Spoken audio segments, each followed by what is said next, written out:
बहुत से टेक्नीशियन भाई हैं जिनके पास व्हीकल्स आते हैं हुंडई के या अदर, स्टीयरिंग से रिलेटेड कैसे फॉल्ट को जल्दी फाइंड आउट किया जाए। स्टीयरिंग के अंदर अक्सर देखा गया है जो कस्टमर की कंप्लेंट है, जैसे स्टूडेंट्स ने मुझे बताया कि ईपीएस की लाइट आ रही थी, स्टीयरिंग हार्ड था, कैसे काम हम लोग करें ये वीडियो में हम लोग बताएंगे। एक काम करने के लिए जो मेरे पास मॉड्यूल है इसमें फॉल्ट होता है, बहुत ज़्यादा फॉल्ट इसमें देखे गए हैं।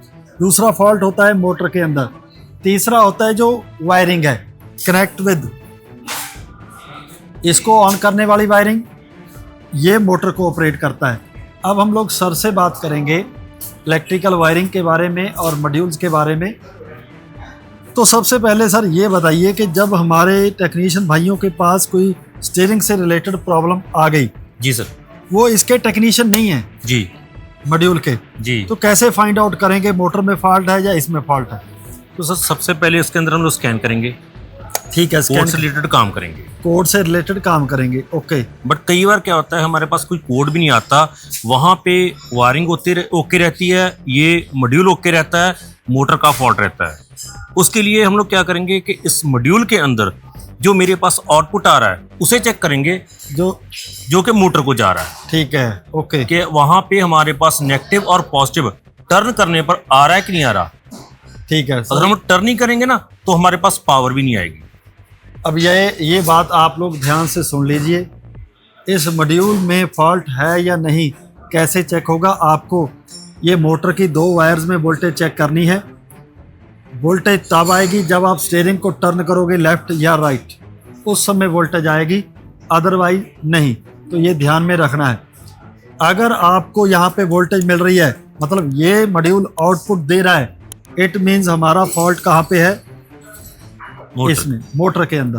तो ये हमारे पास जो व्हीकल आया हुआ है इसकी मोटर में प्रॉब्लम है, और मोटर से रिलेटेड कितने तरह की प्रॉब्लम्स व्हीकल्स में देखी गई हैं उसके बारे में भी हम लोग बात करेंगे। सर ये बताइए, मोटर में फॉल्ट है जी, लेकिन कैसे गैस लगाए आपने, किस तरह के फॉल्ट और देखे जो मोटर से रिलेटेड होते हैं?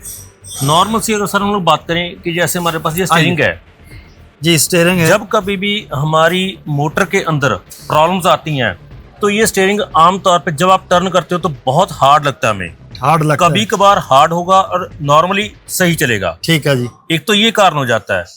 दूसरा, जब कार्बन इसके प्रॉपर दिखाई पड़ते हैं बट वो हार्ड हो जाते हैं तो स्टीयरिंग ये इस तरह से हमें झटके देगा। ठीक है जी, बहुत ज्यादा कभी कभी देगा या डेली?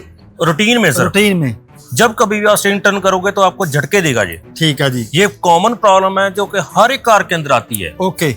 उसी के साथ अगर हम लोग देखें इस मोटर के अंदर हमने इसे ओपन किया, ओपन करते हो तो यहाँ पे ये मैग्नेट टूट जाते हैं, ओके, इसके अंदर जो मैग्नेट हैं वो टूट जाते हैं। ठीक है जी, वो टूटने से झटके भी आ सकते हैं और स्टीयरिंग हार्ड भी हो सकता है। ठीक है जी।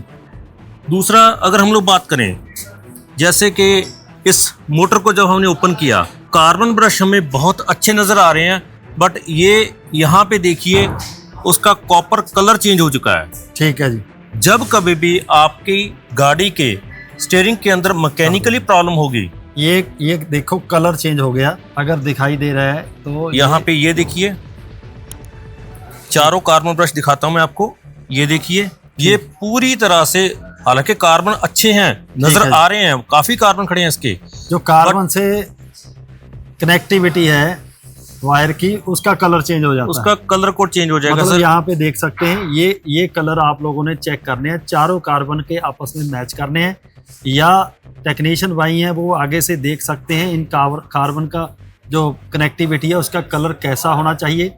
अगर ये हीट हो जाएंगे तो इसका कलर चेंज हो जाएगा। ठीक है सर, इसका कारण है सर गाड़ी के अंदर मैकेनिकली प्रॉब्लम होना। ठीक है जी, जब कभी भी गाड़ी के नीचे स्टीयरिंग के अंदर पानी पड़ जाए या फिर उसके बाल जो एंड कहीं भी आपको कोई भी प्रॉब्लम आती है तो वहाँ पे ये स्टीयरिंग हमारा पावर लेता है, बहुत ज़्यादा एक्स्ट्रा पावर लेनी शुरू कर देता है, उसके कारण यहाँ पे आपके पास प्रॉब्लम आनी शुरू हो जाएगी। ठीक है, कई बार ऐसा होता है मैकेनिकल काम में जो स्टीयरिंग को थोड़ा टाइट करवा देते हैं जी, जब आवाज़ आती है ना तो नीचे बुश होता है एक कि स्टीयरिंग में से आवाज़ ना आए, वो टाइट ज़्यादा होता है और स्टीयरिंग हार्ड हो जाता है। ऐसा नहीं होना चाहिए क्योंकि वो स्टीयरिंग ये मैनुअल स्टीयरिंग नहीं है, ये इलेक्ट्रॉनिक पावर स्टीयरिंग है। मतलब अगर हमारा स्टीयरिंग हार्ड हो जाएगा मैकेनिकल, हम लोग उसको टाइट कर देंगे तो इफेक्ट सीधा मोटर के ऊपर पड़ेगा, मोटर ज़्यादा एम्पियर लेगी, या तो मोटर खुद फॉल्टी हो जाएगी, नहीं तो फिर हमारे जो EPS मॉड्यूल है इसमें फॉल्ट पड़ेगा। ठीक है, तो और सर इसमें कुछ आप बताना चाहते हो?